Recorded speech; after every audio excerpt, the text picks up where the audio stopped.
Yo, shout out to the Most High. It's always the highest even when our Lord state is L-Deez, also known Party Boy Lawrence to one for another episode of I Need to Know with my special guest. Introduce yourself, G. Man, what's the deal? Hey now, say now, it's your boy P Smoov in the building. P Smoov, P Smoov. Yeah, you know man. what I'm saying? P Smoov. What's happening? Man, you know, kicking it, man. It's raining like a motherfucker right now. So we finna start from day one, P. Okay, what's happening? Check this out. How did you get your rap name? Okay, so check this out. I'm gonna keep it all the way funky with you.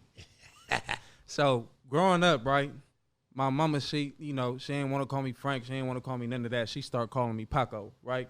Okay. So that's what my mama called me. You know what I'm saying? Yeah. So going through school, it was always Paco, Paco, Paco. And then when I got a little bit older, it kind of started calling everybody just AP, what's happening? What's happening? Yeah. Right? Mind you feel me? I'm in the richest home of the game. So it's like, you feel me? Yeah. Anyways, I ended up getting into it with somebody because we had a little issue that happened. Okay. We got into the rumble outside of Richmond High basketball game, feel me? Yeah. So we in the parking lot, get big rumble, you feel me? Go up, crazy. Next day I get to school, I'm chilling in the classroom. Some girl tapped me, she like, hey. I'm like, man, what's up? Yeah. She like, bruh. I said, oh boy said he, you know what I mean? He ready for you, bruh. You know what I mean? This her talking? It's her talking. Oh, so she delivering the message. Yeah, she.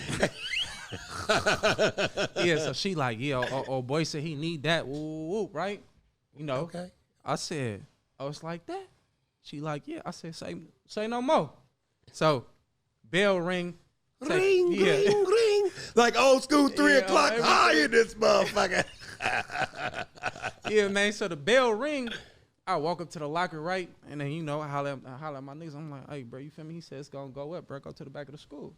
They like, bet. I'm like, all right, for sure. I walk up to bro.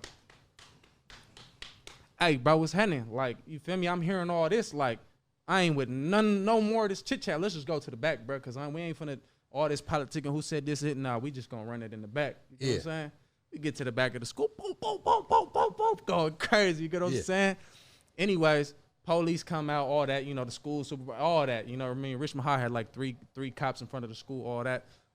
They come out, but what I do is, so I had bro on the ground, I dip off, right?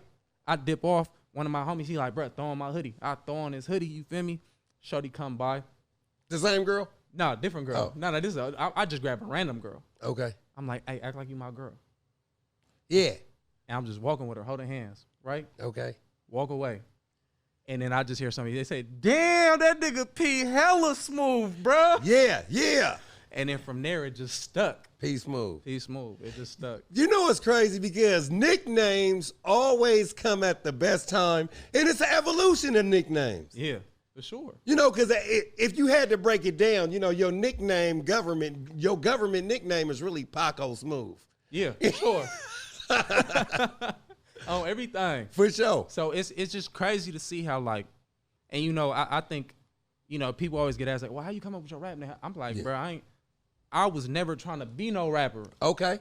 That was my name. Yeah. And then I just started rapping. So how long you been doing this hip hop thing? Man, bro, so I think right now, like, seriously, it'd be about, like, maybe 2.5 years. Okay, you enjoying the ride? Man, it's crazy. I'm learning a lot. I treat rap kind of like I treated jail. You treat a jail? Like I treated being in jail or being incarcerated. Explain that. So, when I've been, to the penitentiary, all that. So Penitentiary? Yes, sir. Okay. When you first touch down into a facility, right, you can't assume that you know everything. You just got to come for the point where you know who you are and you got to figure out how this shit work. Okay. So that's what I did with rap. When I started, it was more like, okay, let me find out what the rules to this shit is. Let me find out the politics to this shit. Let me find out how it works. And let me just kick back, learn, and observe. Okay. So that was my kind of like, all right, because, everybody got an opinion. Everybody got game for you. But you got to treat it just like jail. 100 motherfuckers going to tell you the right way to go, but it's going to be one person in that room that's really going to tell you the real game that you need to know. Mm-hmm. So I think that's what I've been doing. I've just been sitting back, pulling cards, trying to see what the right way is, and then creating my own lane and trying to figure it out and just go and be self-sufficient and all that. So that's kind of like my introduction to the rap game and how it went and everything like that. Okay, so real quick, this is what I want to ask you because you just made me think about something. Yeah. Talk about when you got in the rap game, what you thought that it was going to be, and then we start learning some of the rules in politics and stuff like that came with that changed your perception a little bit. Man, bro, rap is cap. A lot of it. Cap, explain that. Like, man. Explain that. I mean, it's like, I think the lines are blurred between real street niggas and what rappers are. And I feel like a lot of times people draw from the life and experiences of real people that really been through shit without having been through shit. Okay. You get what I'm saying? Like, let's say, you know, you the hardest rapper out. You get what I'm saying? Nigga, don't put that on me, nigga. No, I'm just saying. No. I'm just saying. I'm just fucking around. Like, look, let's say you the hardest rapper out, right? Okay. And I'm, you know, Billy Bob or some shit like that, right? Just some white songwriter. Okay. Hey, who from your neighborhood been through some shit? Mm-hmm. Oh, we got that story about, you heard he went down and he had 40 pistols and he had 3 keys. You know what I mean? Oh, let's write a song about that. So the songwriter gonna write you the song. Boom, say that. Yeah. Act this way on camera. Move like this. Talk like that. Well, don't you look at rap as just entertainment though? I think for me personally, Yeah. And you know, back to your question, you said what did I see? What did I what did I think before I got into it and then after I got into it? Yeah. So I think for me that was the biggest thing. I didn't really understand the concept of it being entertainment. Yeah. And it mirroring real life. Yeah. I thought, you know what I mean? From what I thought, like a lot of the times it was just like, I thought, oh shit, bro, really hard. Like, you get what I'm saying? Like damn, bro, he was going crazy. You get what I'm saying? He made it out. But it's not always like that. You know what I learned from having different friends? You only got, the key to life is either people that are good for you or people that are not good. Either people that's going to tell on you or people that's not. Right, it really doesn't really even matter if a nigga is a street nigga or in the streets, because it's street niggas that tell. No, there's dualities on every level. Yeah. You know, is women, right? Yeah. Is chicks that you like, right? Okay. But all of them don't like you back. 100%. So it's the ones that's actually fucking with you and the ones that's not fucking with you. Yeah. Women are only categories like that. The ones that's fucking with you and the ones that's not fucking with you. Yeah, period. Everybody else is just... Oh, and the ones that's paying you, if you want to... Well, that's fucking with you. Okay, for sure. You know, hey, peace move. You know what I'm saying? Hey, man, I'm looking at you. I got to ask you a question. Yeah, man, what's happening? What the fuck are you? You talking about racially? Yes. I'm Afro-Latino, bro. Afro-Latino? Yeah. Okay. Yeah. So, break that down. So, Pops from Honduras, you get what I'm saying? So, that's that whole, you know what I mean? My grandmama black, but she just born in a different country. Okay. Yeah. So and then my mama, she from, you know, Mexico. So it's like that whole little mix right there. So okay, that's what it is. And I just think that being that is different in and of itself, because it's like, you know, I identify as being Afro-Latino, you get what I'm saying, 100%. But I think like in certain realms, like, you know, my pops, he's a war refugee. I'm the first generation in the USA. You get what I'm saying? Yeah. So, like, I think that construct was different because, you know, I'm growing up in Richmond and I don't know the history. Yeah. I don't know the game. I don't know the family last names of who run the city and what's happening in the city and what's going on in the city. I just know, shit, this is where I'm at and I better survive and figure out how to get through this motherfucker. So when you went to the penitentiary, this is deep. When you went to the penitentiary, a race riot kicks off. Do you side with the Spanish people? I ran black.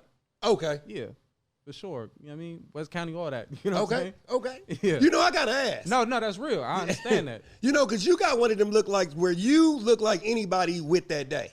You know, prime example. If you with me and some brothers, you know what I'm saying, walking down the street. Oh, yeah, for sure. We going to just think you a light-skinned black person. Right. However, if you go see, let's just say, your partner at the taco truck, and he say, hey, Paco, man, cover my brake, man, real quick, man, I got to piss. And you get behind there, they going to think your motherfucking ass is Mexican. And then later on that day, you like, man, let me go get some lunch from 7-Eleven. Yeah. And your partner Punjabi say, hey, man, Paco, man, hey, could you please cover my brake? But you got to put the turban on. And you throw that motherfucker on, they gonna swear up and down, man. You gonna bite straight into a tomato. Straight up. Because you look like you could blend in all them motherfuckers. You know what I'm saying? No, and yeah, you're not telling no lie. Yeah. That's my experience that I done had in life, like just understanding that shit. You know, because I mean, you know, because a woman to make it right. You know, you might fuck with a chick. She'd be like, oh, but he looks so Indian. You know, you might fuck with you might have knocked Jasmine from motherfucking from Aladdin.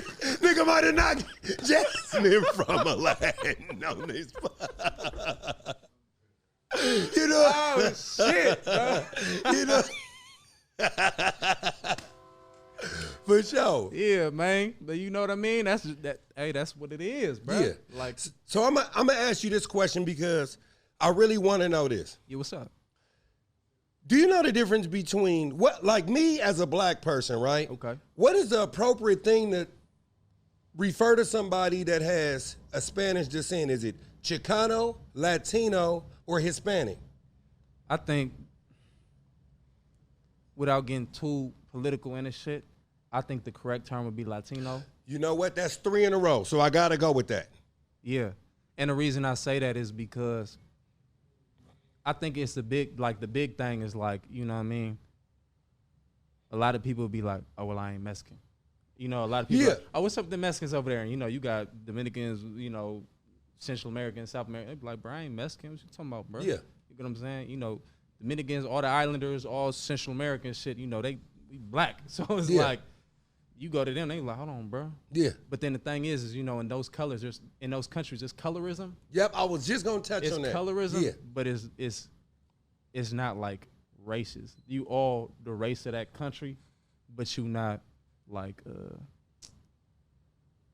you know in the U.S., right? You got white people, you got black people, you got this. Let's say you go to fucking Brazil, right? They all Brazilian. It ain't he Brazilian.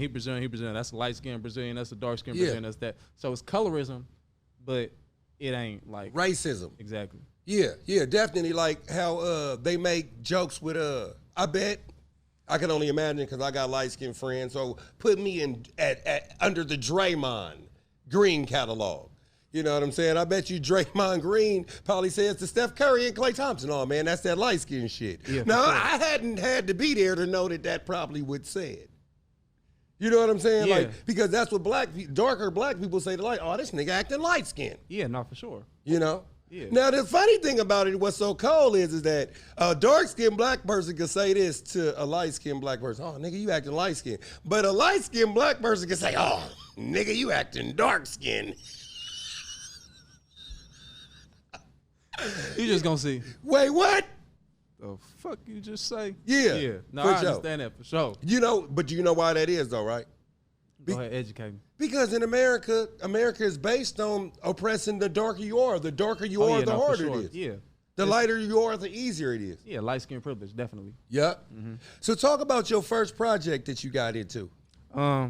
First project that I got coming out right now, or that came out, it's called Stacking and Macking Volume 1. Stacking and Macking? Stacking and Macking, Volume 1. Yeah. Okay. So it was hosted by DJ VIP. Okay. A Nipsey Hussle DJ from LA. And then DJ Inspire, she from LA as well. So that whole project is just a culmination of kind of the life that I've been through, everything that I've been through. And it kind of just, I don't know, bro. Like, it's just what it was is I just went out there and put my story out in the way. Mm-hmm. And the reception to it is crazy. Everything that's happening from it is crazy. You know what I'm saying? We had 100,000 streams in like the first month on the mixtape.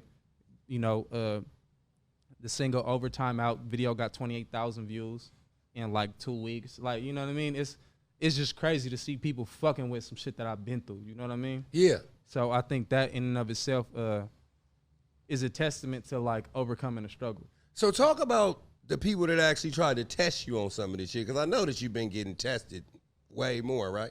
Yeah, well, what you mean? Hold on. Now that you rapping, right? Yeah. It's people that's hating on you right now that you never even knew that didn't even like you. Okay. Talk about that. Like, wait, what? I think, I'm going to be real, bro. I think it's a matter of perspective. Okay, I like perspective. That's a good word. You get what I'm saying? I think it's the cup going to be half empty or the cup going to be half full. Mm-hmm, mm-hmm. He could be looking at you hating, or he could be looking at you congratulating. You know what I'm saying? Yeah. And I learned that just from, I don't even know how I learned that. I just know that. Yeah, you know what I'm saying? somebody can look at you and you think they hating, but they could really just being like, damn, bro, like I see you, bro, like I see the work you've been through and all that. Yeah. I don't really pay attention to the hate. I don't focus on that. That's not where my energy go towards. Okay. Because I feel like when you focus on shit like that, that's when shit like that come to you. You know what? I'm glad you said that because I read in this book called The Master Key System, right? Mm-hmm. He said more gathers more.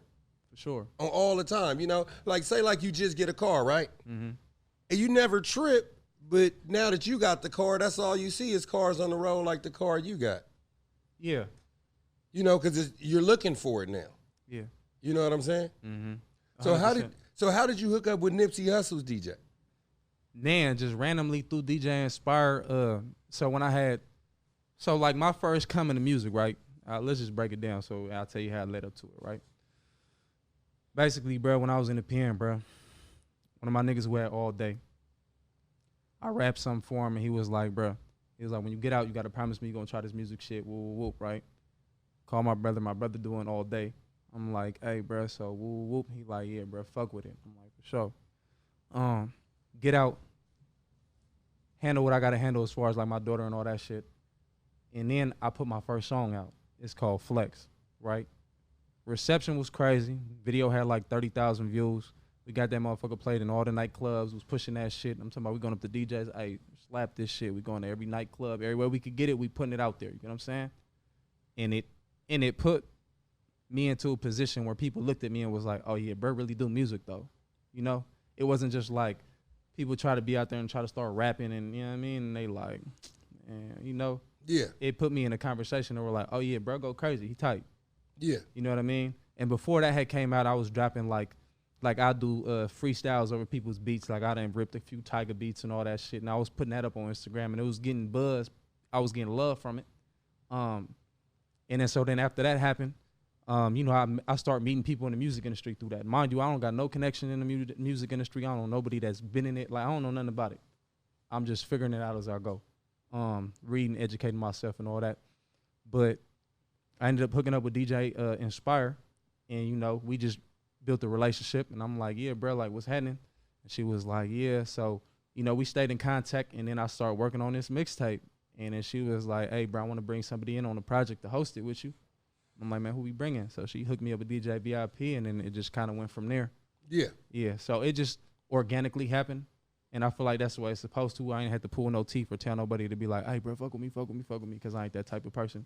I'm going to stand on my own 10 and just be my own person. And if you fuck with it, you do. And if you don't, then it is what it is. For sure. I like that answer. You know what I'm saying? Because at the end of the day, it go back to what I was saying. You got two people in this world. You know what I'm saying? Either people is fucking with you or they not. Yeah. You know, a motherfucker could be around you all day with a bunch of money, but if they're not sharing that money with you, then it's irrelevant. Yeah, I always seen this.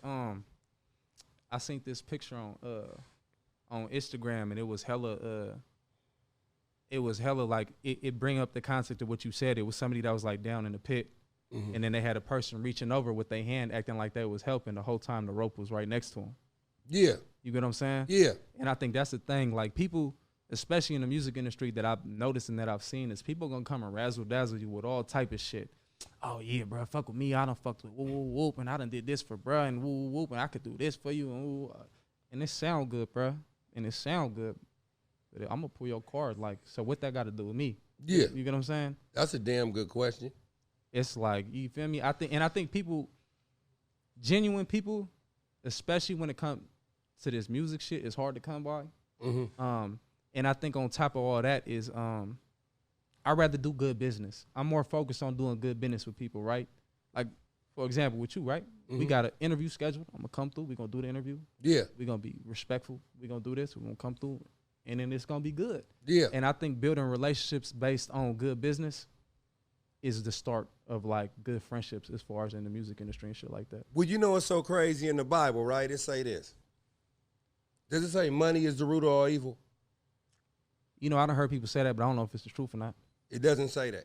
I was hoping you was going to say yeah, so then I could correct you, but you didn't know, so I got to start over. Hey, and you know what? I'm a humble. Hey, and I think that's one thing about me, bro. If I don't know, I'm going to just say I don't know. Yeah. I'm not going to fake the funk and act like somebody who, you know what I mean? I really don't know.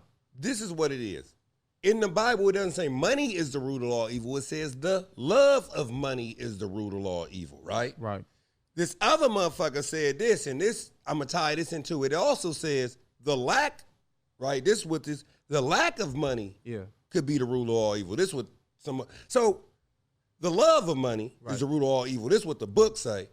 But I also think that the lack of money, you know what I'm saying, evil comes for that. So now in this rap game, right, you got motherfuckers that actually just love money. Yeah. So how the fuck you gonna sit there and have a genuine relationship with somebody that really loves money and not you? See, if you're a person that likes things, loves things and like people, but you're around a bunch of people that love things and like people. Yeah. You're supposed to love people and like things. I might have said it wrong. You're supposed to love people and like things. It's people that you could drive. It's so bad now, you could fuck around and drive your brand new car, right? And rap that motherfucker, call your girl, right? Hey, baby, man, I'm in an accident, man. The 745 is wrapped. She might say, well, is the car fucked up? Oh, she ain't even worried about you, but you got to realize that these is people that's actually in the industry. Yeah. You know, because you only as good as you could do something for them and make some money for them. And then I even think to go further on your point, the lack of money. Yeah. And I view that as everybody on the come up. Yeah. You know, because people backdoor you for a feature, or people backdoor you just to get a little inch ahead. And it's like, you know, I could see that as well. Because, I mean, you know, coming from where I came from, you get what I'm saying? Like, the lack of money and the lack of resources is what push a lot of the youth into the lifestyle that they got to live in order to provide. Yeah. Like me, I'm the oldest of 7, feel me? Okay. Growing up in Richmond, feel me? I'm hitting licks at the age of 13, feel me? I go to juvenile hall at 15 for pushing somebody ribs in because we was trying to come up. You know what I'm saying? Yeah. So it's like,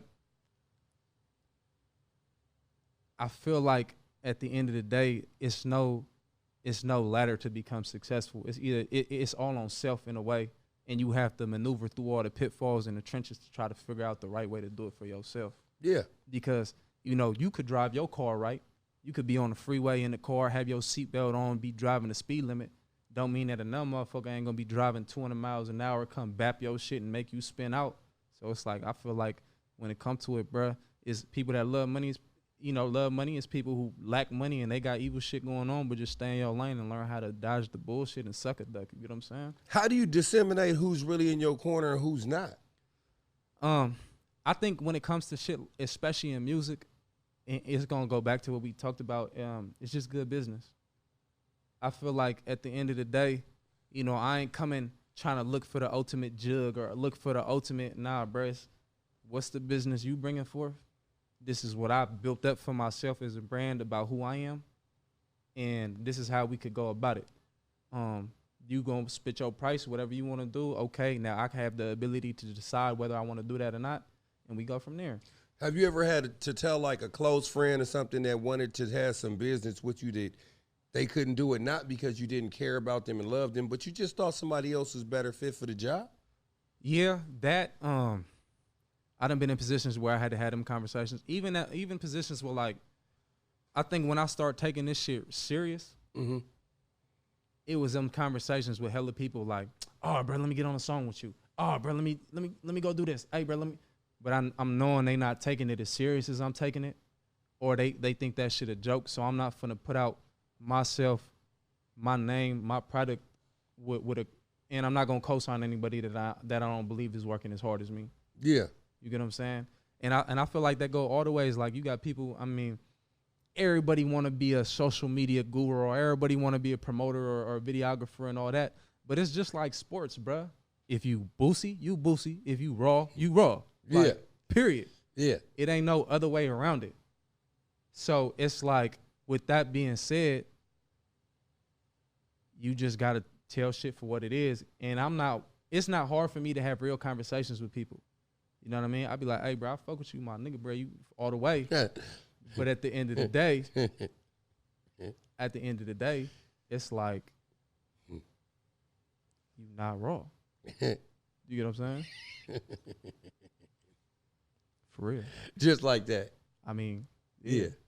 On everything. Have you ever heard somebody actually that you thought was Boosie actually get raw? You was like, yeah, you kind of treated him like Mr. Miyagi, like, yeah, damn, you ready? Nah, bro, because I'm humble, bro. Like, yeah. I just focus on me. That's it. I just focus on me. you know, I wish everybody the best who trying to do their shit. Yeah. Get on your shit, put up reps. For the overtime tape, bro, I recorded over 100 songs. Wow.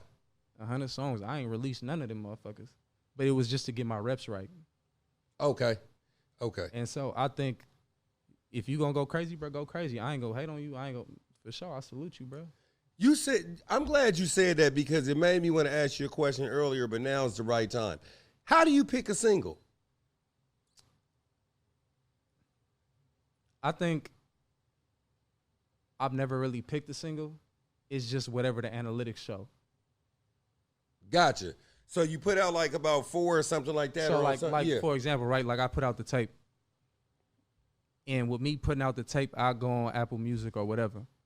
And I look at the numbers, see what song is kind of picking up on that, right? Then from there I'll look at and I'll see, okay, well on this platform, this song has kind of gained some attention, or when I dropped it on this story, this got this much love. So let's push this one first. Mm-hmm. And then that's just kind of how it goes. Okay. Yeah, so I don't, you know, you going to feel, and sometimes you're going to be like, oh, no, I think this is going to be hot, but something else pop. And I'm glad you said that because I know a lot of people have sat in that chair. Mm-hmm. Talk about the song that you did not think that you wanted to put out, but somebody talked you into it, and that was really like a success for you. That Coke Money song? Okay. Yeah. I was like, we did that song, and it made like the Thizzler charts of like top song or whatever. And I know, you get what I'm saying? I know it's way bigger markets, way, but like for me, you know what I'm saying? Like this is where I'm at in my journey in this music shit. Yeah. So it did that, and then it was like, I was just like, yeah, bro, like we gonna do it. Like, and I just thought, oh yeah, that's cool. Like it ain't, you know, I've done better shit. I've had harder verses, and it just picked up. You know what I'm saying? They be like, hey P, I'm like, what? They be like, walk in the bank, I got bands on me. I be like, okay, that's cool, bro. Go crazy. You know, it's crazy that Thizzler chart is a motherfucker because I remember I was freestyling, you know what I'm saying, in my Pioneer Kitchen. He said, say that part. Mm-hmm. So I think that summer, right, my Pioneer 108K, shout out to 108K, he ended up making his beat that I wanted him to make. Yeah. And he gave me the instrumental. And normally I rap over my lyrics at the show. So I freestyle part of the rap that I was rapping in the kitchen over the beat. I recorded it a year later. My partner said, you know what, we dropping that song tonight. And that shit made it on that countdown. Damn. That's crazy. But it's crazy, though, because I wasn't even going to record it, though. You was probably from the genuine spot when you said it, though. Yeah. They probably felt that. Yeah. Energy transferred through music. You can tell when it's real. You can tell when it's not. Yeah. I was going to ask you something. Do you kind of feel like that you had to go to jail to start doing music? Nah. I just felt like I was misguided in life. This is what I meant to say. If you had not had that talk with that dude that said push the music button, do you think that you would still be making music today? Probably not. That's what I meant. Yeah, I wouldn't. I ain't never been no social media type, do anything like that. Like it's like, you know, we get fly, post up, whatever, go crazy. But I was never really into showcasing that and making, you know, look at me, like, nah. I think because I do music, that's why, you know, I have to be active on social media and I have to do all these other things. But if I wasn't, I'd be a ghost. Yeah. That's funny, though. How old are you, bro? I'm 29. Okay, I thought you was about 30. Well, it ain't nothing more than closer to 30 than 29, right, Black? So I'm really not a social media motherfucker either. Yeah. I had to get into social media. Now I post my Instagram. Look, man, I don't know that much about computers. I don't. Yeah. I mean, I just got a Cash App for a whole year, right? Mm-hmm. I've been seeing people put the money in it, but I didn't know you had to press another button to get the shit in my account. I had some money waiting on my ass. Yeah. I had like, you know, it ain't that much money, but it's like damn near like $400 I had just sitting in there. I'm like, man, what the fuck? Yeah. I finna call somebody like, man, I think these motherfuckers taking money out my account. No, I've never pressed the button. I still don't know how to repost and shit like that. Yeah. So I want to know this. Is getting on Instagram and social media a job? As far as like for you, or is it like a payable position? No, I'm talking about like, is it work? Is it a job? That shit work. And it ain't even Instagram no more. If we just talking about Instagram, you late. Yeah. Like TikTok and all that shit, that's where it's at right now. Okay. You get what I'm saying? Yeah. Like, for real. This new generation is crazy, and it's a lot that come to it. You know, when you have to be strategic, think about a brand, a marketing process, how you gonna push yourself, how you gonna push your product, how to keep your business side from your personal side, how to keep it. You know, it's a lot of things. I think you just have to look at the end goal and really think to yourself, what is it that you want and what are you trying to do? And I think that's what come with the social media, bro. Like looking at it, trying to figure it out. Like I think what I'm like 6,000, almost 7,000 followers, something like that. So it's like, you know, I ain't stupid popping, but it's cool though. Yeah, definitely. So definitely. you know, but it's like I understand that the higher ups, they look at that. Okay, what's your social media numbers? Yeah. What are your streams at? What are your YouTube numbers at? What are your TikTok followers at? Yeah. That's what come with it, you know. And it's trying to figure out how to do it. You know, I you know what I mean? I was gone for some years. You know, I dealt with a lot of shit in my life. How long was you gone for? So I did 2.5 in the pen, and then I had fought another case, was in the county. I spent a total of like 5 years. 2.5 I was down, and then the other 2.5 I was fighting cases and on bail and a whole bunch of other shit. So I feel like a good 5 years of my life, bro, was all dedicated to the criminal justice system and fighting it and dealing with all the bullshit and repercussions that came from the actions that I decided to do. What is the biggest lesson that you learned from being in the penitentiary? To value your life. I think a lot of times we get caught up in situations where you don't value or you don't know the worth of yourself. And I think it's just finally choosing to put yourself first and say, I'm bigger than the statistics of my environment. I'm bigger than everything that's around me. I'm bigger than the pressures of what people want me to be. You just got to find a way to be strong and be you. Gotcha. Mm-hmm. Speaking of strong and strength, I always ask this question. Not a lot of times on this show, but you know, like every comic book hero or villain, they have a superpower. Yeah. What is your superpower in this music shit? Like, what do you think that you do better than everybody else? Man, I think I transcend energy. Okay. I think, you know, I feel like everybody who done really heard shit of mine that felt, they like, hey, bro, I really felt you on that song. Mm-hmm. Like, I felt where you was coming from. And I think that's a superpower, being able to transcend the emotion. When you think about transcending the emotion, talk about an artist, talk about 3 artists that you feel like transcend emotion the best. Man, Kevin Gates. I would go with that. Not my top 3, but I would go for new shit. Yes. Yeah, Kevin Gates for sure. And when I say that, it's like, you know, when he's saying stuff, you feel it. NBA YoungBoy, when he say something, you feel it. You don't even know what he's saying. You just feel it. You get what I'm saying? Especially with the changes in tempo, the changes in melody and the moving around and this and that. It's like you really feel that. So It's like, I think for him, and you know, NBA YoungBoy definitely one of the top hitters when it comes to that. Okay, you know what? I got to check out NBA YoungBoy because motherfuckers say that boy is raw. Bro, you sleep if you ain't up on NBA YoungBoy. I am snoozing. From my era, want me to tell you who transcends energy? Okay, well, hold on. What's your era? How old is you, bro? 42. Okay, for sure. So I go DMX, right? You ever heard of DMX? Yeah, the motherfucker that bark.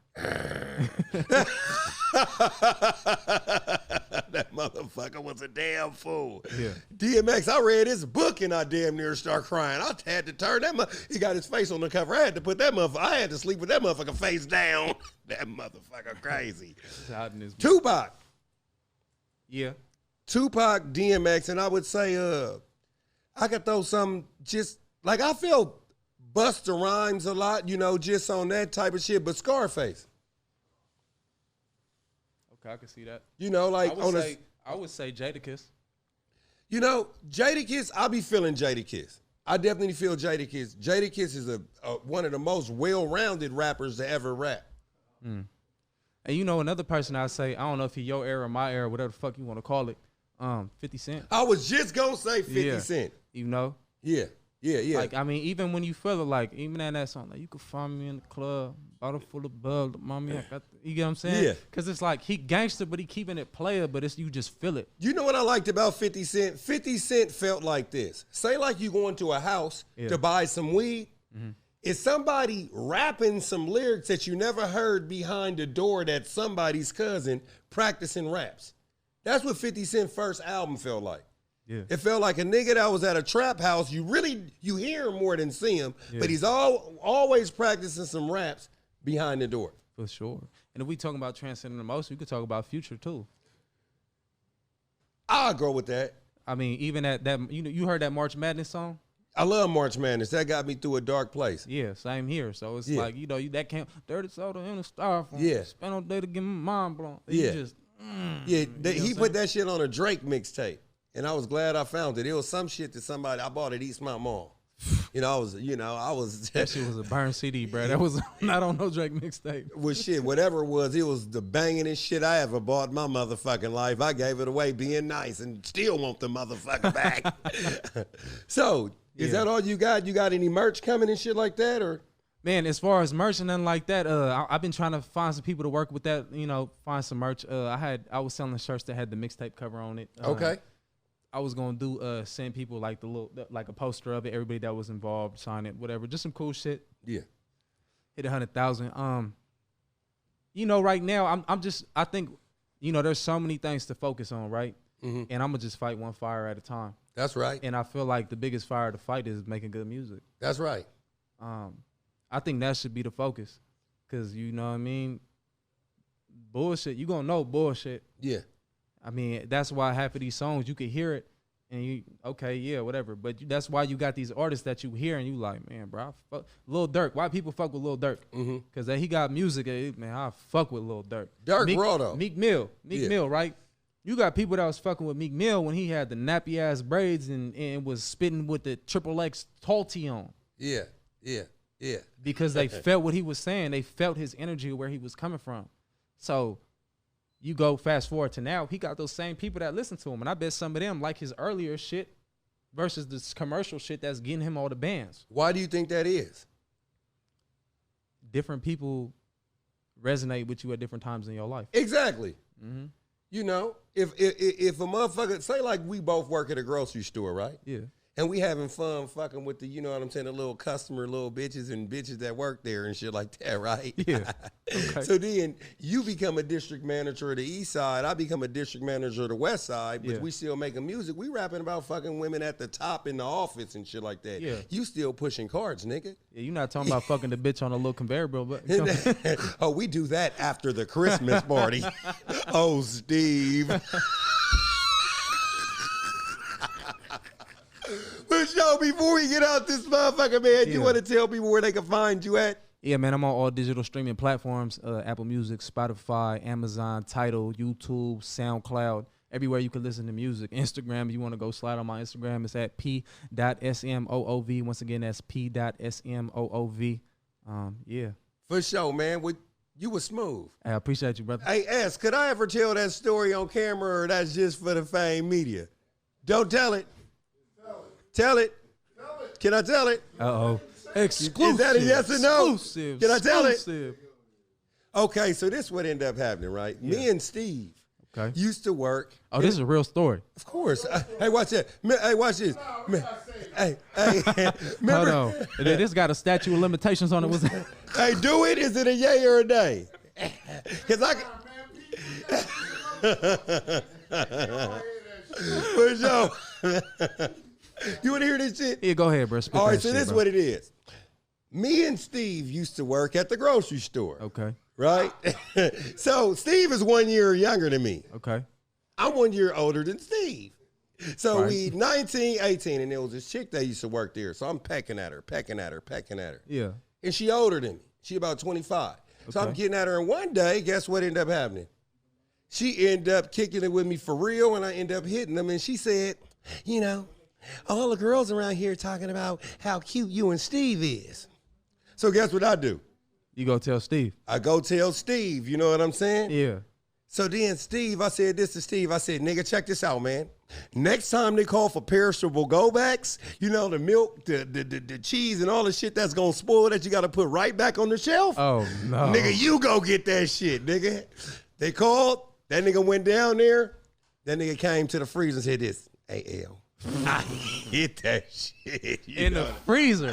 Straight up, just like that. So, this is my special guest. This is my special guest. Hey, Big hold on, Smoov. bro. I gotta know when she was moaning, she had the little smoke coming out her mouth.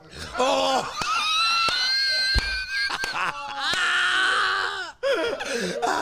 Hey, I am L-Deez for another episode of I Need to Know, and as usual, come on, you know what I want.